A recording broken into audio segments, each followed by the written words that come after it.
లోనే వాటి పరిస్థితి ఏముందో ఇక్కడ ఉన్న మా వీసీలు ఉన్నారు, లేకపోతే హైయర్ ఎడ్యుకేషన్ శాఖ బాలకృష్ణ గారు వీళ్ళందరూ ఉన్నారు.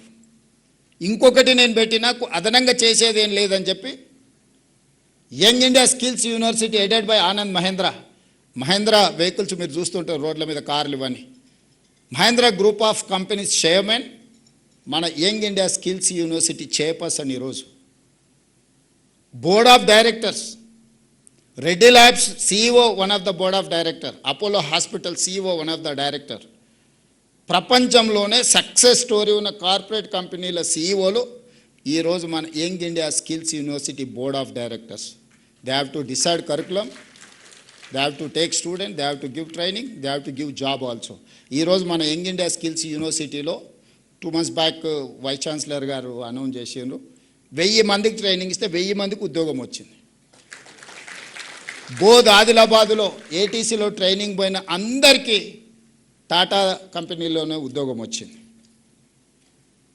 వీటన్నిటిని లేబర్ డిపార్ట్మెంట్లో ITIలు, పాలిటెక్నిక్ వచ్చేసి టెక్నికల్ ఎడ్యుకేషన్, స్కిల్స్ యూనివర్సిటీ వచ్చేసి IT అండ్ ఇండస్ట్రీస్ కింద ఉంటే వీటన్నిటిని సింగిల్ అంబ్రెల్లా కిందకి తీసుకొచ్చి యంగ్ ఇండియా స్కిల్స్ యూనివర్సిటీ అండర్లోనే పాలిటెక్నిక్, ATCలను, ITIలను అన్నిటిని ఒక దగ్గరికి తీసుకొచ్చి hundreds of crores దాని మీద ఖర్చు పెట్టి పిల్లల్ని ఎంపవర్ చేసి వైట్ కాలర్ జాబ్లని రీప్లేస్ చేయాలంటే బ్లూ కాలర్ జాబ్ అంటే స్కిల్, నైపుణ్యం. విద్య నైపుణ్యం కాదు. Language is not knowledge. Language అనేది ఒక కమ్యూనికేట్ చేయడానికి. అమెరికాలో బిచ్చమెత్తుకునేటోడు కూడా ఇంగ్లీష్లో మాట్లాడతాడు.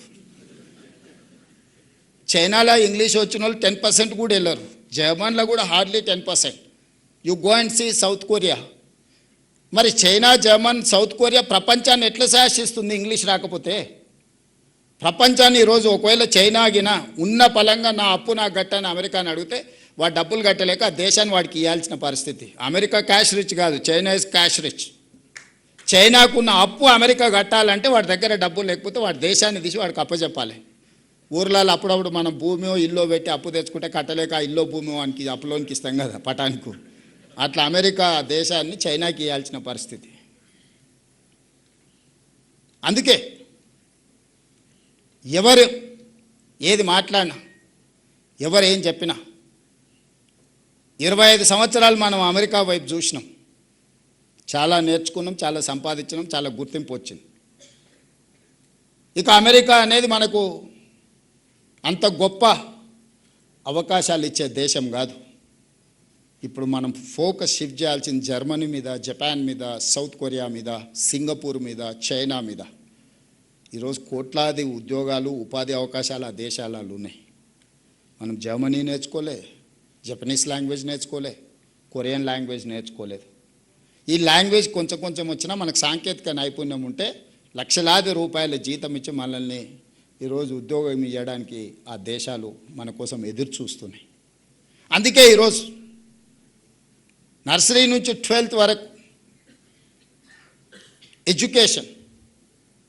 ఎడ్యుకేషన్లో లాంగ్వేజ్ ఉండొచ్చు, నాలెడ్జ్ ఉండొచ్చు. కేశవరావు గారి క్లాస్ రూమ్లో నిర్బంధ విద్య కాదు, వాడికి అవగాహన, వాడికి తెలివి, వానికి విషయ పరిజ్ఞానం ఉండాలని. 12th తర్వాత స్కిల్ వైపు షిఫ్ట్ చేయాలనేది నా ఉద్దేశం. అప్ టు 12th వరకు ప్రపంచం పట్ల సంపూర్ణమైన అవగాహన ఉండాలి. ఈ సంపూర్ణమైన అవగాహన ఇచ్చే టూలే మీరు ఇవ్వకుంటే అది జరగదు. ఈరోజు ప్రైవేట్లో 11,000 పాఠశాలలు ఉంటే 33 లక్షల మంది స్టూడెంట్స్ ఉన్నారు. ప్రభుత్వంలో 27,000 పాఠశాలలు ఉంటే మన దగ్గర 27 లక్షల మంది స్టూడెంట్స్ ఉన్నారు. ప్రైవేట్లో 11,000 పాఠశాలల్లో 33 లక్షల పిల్లలకు చదువు చెప్పగలిగినప్పుడు మన 27,000 పాఠశాలల్లో ఎంతమంది పిల్లలకు మనం చదువు చెప్పొచ్చో మీరే ఆలోచన చేయండి. రెండవది, అప్పుడప్పుడు కొన్ని రిఫార్మ్స్ మీద మాట్లాడినప్పుడు మా ఉపాధ్యాయ సంఘాలు నా మీద కోపంగా మాట్లాడుతారు. నేను సంఘాల అధ్యక్షులకు ఒక మాట చెప్పదలుచుకున్నాను. మీ సమస్యలన్నీ నాకు వదిలేయండి. ఉపాధ్యాయ సంఘాలు ఏ సమస్యల మీద అయితే కొట్లాడుతుండ్రో మీరు అడగకుంటేనే మీ సమస్యను పరిష్కరించే బాధ్యత నేను తీసుకుంటాను. మీరు ఏది అడగాల్సిన పని లేదు, మీ ఇంటికి పంపిస్తా. మీ ప్రమోషన్లు మీ ఇంటికి పంపించినా, మీ బదిలీలు మీ ఇంటికి పంపించినా, మీ రిక్రూట్మెంట్ డిఎస్సి రిక్రూట్మెంట్ ఏమైనా ఫ్రెష్ రిక్రూటీస్ ఇక్కడ ఎవరైనా ఉంటే లేదా మీ ఫ్రెండ్స్ ఉంటాడు కానీ 55 డేస్లో 11,000 నోటిఫికేషన్ టు అపాయింట్మెంట్ వరకు 55 డేస్లో నేను ఇచ్చిన. ఇంతవరకు ఎప్పుడైనా జరిగిందా? ఈ ప్రభుత్వం మీది కాబట్టి మీకోసం పనిచేస్తుంది. మీ సమస్యలు పూచి నాది. ఉపాధ్యాయ సంఘాలకు నా సూచన, పిల్లల సమస్యల మీద మీరు కొట్లాడండి నాతోటి. మీ సమస్యల మీద కొట్లాడకండి. మీకు కంఫర్ట్ ఉంది, కంఫర్ట్ లేకపోతే ఏదైనా కావాలంటే నేను ఇస్తా. నెక్స్ట్ 3 years ఆర్ 5 years ఒక పంచవర్ష ప్రణాళిక పెట్టుకొని ఒక 5 ఏళ్లలో ఈ ఎడ్యుకేషన్ సిస్టమ్ని మేము మారుస్తాము, ఆదర్శంగా నిలబెడతాము. ఈ దేశంలోనే కాదు ప్రపంచంలో ఉండే దేశాల నుంచి వచ్చి మా ఇన్స్టిట్యూషన్స్ చూసే విధంగా మేము మారుస్తాము. ఈ 5 ఏళ్ళు మా ఉపాధ్యాయ సంఘాలు పిల్లల సమస్యల మీద మేము ప్రభుత్వాలతో కొట్లాడతామని మీరు ఓత్తు తీసుకొని బయటకు వెళ్ళండి. ఎట్లా మారదో నేను చూస్తా. ఏ ప్రభుత్వం అయినా మీకు తల వంచదా?